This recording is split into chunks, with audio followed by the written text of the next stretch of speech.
thank you for tuning in to my team reveal. Here we're going to reveal my wicket keepers, my batters and my bowlers for round 1 SuperCoach BBL 2025-2026 season. We're going to start the wicket keepers and we're starting with Ben McDermott on field at 79,500. He's got the double against Sydney Thunder and the Melbourne Stars. And on the bench we're starting with Cam Bancroft, and there's a clear reason, a clear plan to why I've done this. We're going to talk about in our second slide once we look over at the batters. There's a key reason as to why this is the case. But Ben McDermott, great ceiling, great player. Didn't have the best of seasons last year, which is why he's starting at a cheaper price. But we know he's got the quality in him. Also, there is a chance he still takes the gloves from Wade because Wade is washed. Wade has come out and said that he'll be taking the gloves, but you never know. It's BBL SuperCoach, you never know. Cam Bancroft is one that, again, I rate highly. He does struggle against spin, but he's someone that I think can make some quick cash, especially with the double in round 2. So it's just clear planning for me. In round 2, Bancroft will be on field and McDermott will be on the bench. We look at our bowlers, our batsmen. So our batsmen, we're starting with Mitch Owen, 192,000, our most expensive player in the team. He'll also be our captain if Batsmen I'm, my VC, fails. And now there is some concern on the weather today. There is some chatter around a storm being in Perth, so we'll be a watch and wait on that. But at the moment, Batsmen I'm will be my VC and someone that I think I'm most likely to take. If he goes about 80 to 85, I'm taking it. Tim David at number 3. Again, this bloke is just in incredible form. Someone that I think you should have in your team, and that's the reason I'll be starting with him. Hussain, he is an international, has never played in the BBL before, but again, really highly rated. He has an unusual action, something that might be a little bit difficult for players to pick up first time seeing him. So I think he's going to start for bang, especially he's got the double. I think it's a great choice. And lastly, we got Kerr. Now, with Abbott out, I think he's going to definitely bowl at least 1 over in the power play, or even 1 over at the death.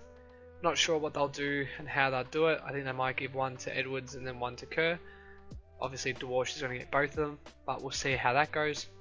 On the bench, Joe Clark and Jack Wildermuth. Now, this is why I've got Bancroft and McDermott, and I've started Clark on the bench.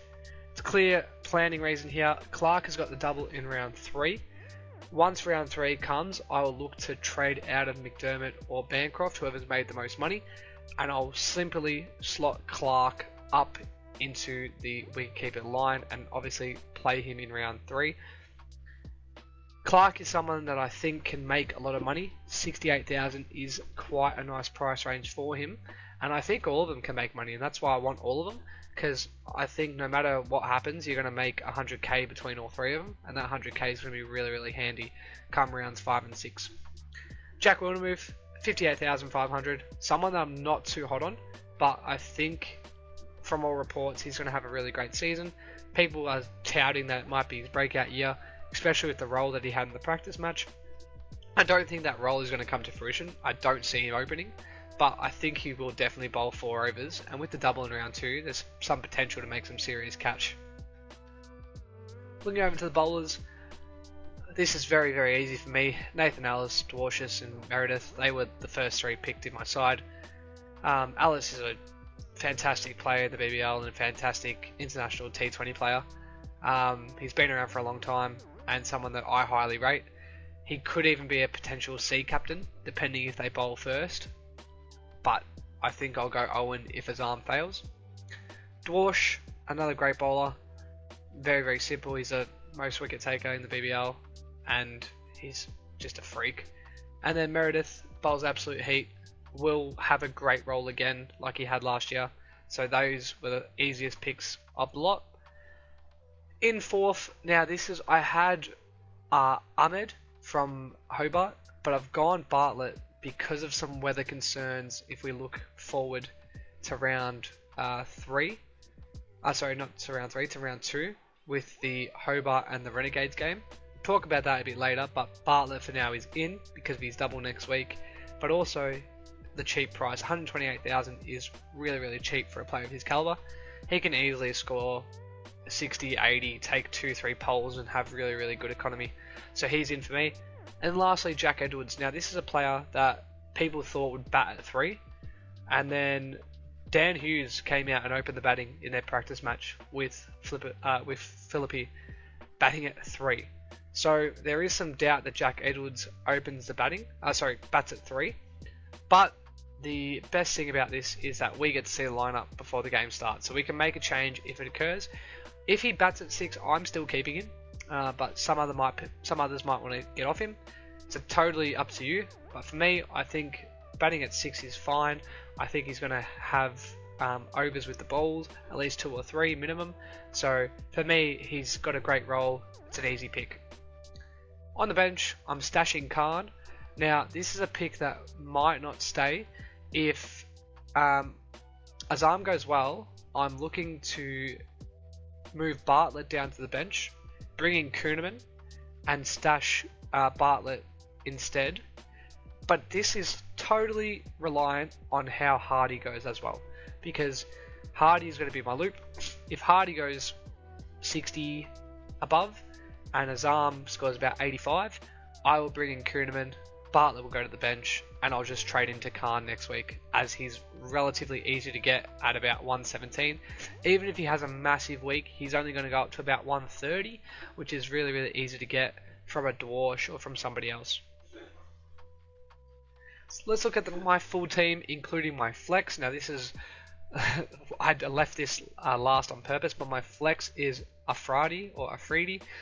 I'm terrible with pronunciations, please don't roast me too hard. But this is another reason why I'm happy to get Khan next week, because I've already got Afridi in my team. I think he's a must pick on the double next week, and already having him this week means I don't need to trade into him. So I'm opening myself up to allow more flexibility with using my flex position on him. Have a look at the team. I'm not going to go over it again. I want to keep this video quite short, but I know some of us don't love the visuals. It's easier to read just the normal SuperCoach way. So here is the team on this SuperCoach paper. Again, really happy with it. The only ones I'm not entirely confident on is Kerr and maybe Hussain. I am a little bit nervous of fading Ahmed. I think he can be a really great player. I think he's got some really good international form and credentials. The one thing that I'm worried about, and let's look to the right now on these two graphs, and this is made by JL in the Fancy Take TV SuperCoach Discord. So if you haven't joined already, please join. There's a lot of guys that have a range of knowledge and will support you through this season. But the Hobart Hurricanes and the Renegades game is in red, because there is about 15 to 20 mils of rain expected over that sort of game period. So there's about 11 mils predicted the day before, and there's 10 mils predicted on the day. So that is why I've dropped a Hobart Hurricanes player and picked Bartlett. The round 2 planning is I'll most likely boost and get rid of Kerr, Dwarsh, Edwards, and a Hobart Hurricanes player in anticipation for this game being washed out, and then it should cover me as I'll only have one DNP. If the rain today in Perth is bad, then I'll probably adjust to planning for just round 2 only, because there is rain, or there is a rain possibility tonight at Perth Stadium, with a storm brewing as we speak. If that happens, I'll shift to Heat and Thunder players, because the Thunder and Sixers in round 2 is in orange currently, but after having another 24 hours last night since that was posted and looking at it properly, the Canberra weather seems to have cleared up, and it seems to look like the Sixers and Thunder game will go ahead, meaning that the Thunder will get their nice double with no rain affected. So if there is a storm tonight in Perth, I'm going to flip to a Thunder and Sixers heavy with Heat, and then adjust from there. but I am very concerned of the Hobart and Renegades game in round 2, and this is why I would say if you've got 7 Hobart Hurricanes, I'd look at bringing it down to 6. I might even go to 5, and if I go to 5, it's either going to be Tim David or Hussein missing out of my team.